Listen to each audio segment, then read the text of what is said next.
Hi, I'm Dr. Becca Monteleone. I'm Assistant Professor of Disability Studies at the University of Toledo, and we are here for the Salute Storytellers Present Stories of Disability Pride.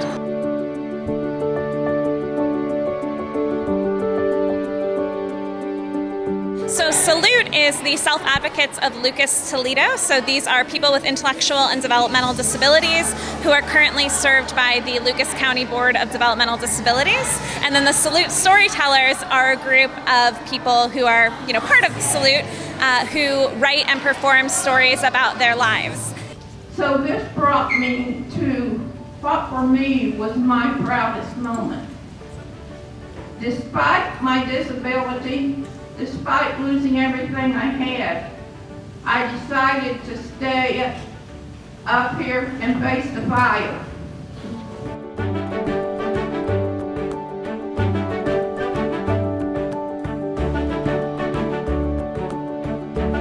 Stories range from things like explaining how people get joy and pride from their job to experiences of bullying and how people have moved past those. About, there's a story about someone who her kind of proudest moment was when she decided to not move back in with her parents after losing her job.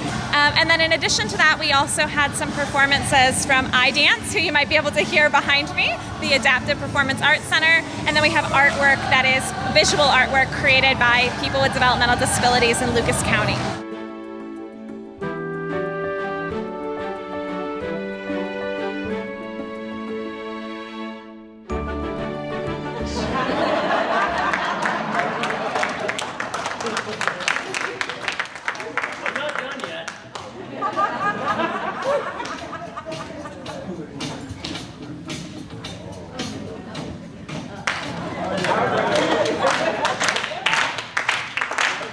Well, like I said, I've been through enough bullying in my time. They've been ridiculed me, just misunderstood me, because deep down I'm a really nice guy. But once I heard that many other kids, such as myself, who are different or not different, they just have a hard time because kids don't have any role models. So I want to make sure I want to be a role model to these kids who had a tough time at school. I would just want to tell my story like in an autobiography. This is the best way to start to telling my side of the story through my eyes.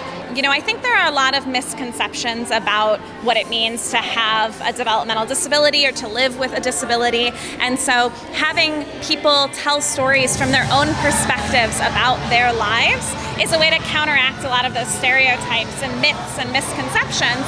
And it's also a way to say, people with developmental disabilities are part of our community who deserve to take up space. And so when we're in a venue like the Museum of Art that is such a community gathering place, I think it's a real statement that, people with developmental disabilities are an important part of our community. We just hope to grow and continue to take up space in the Toledo community.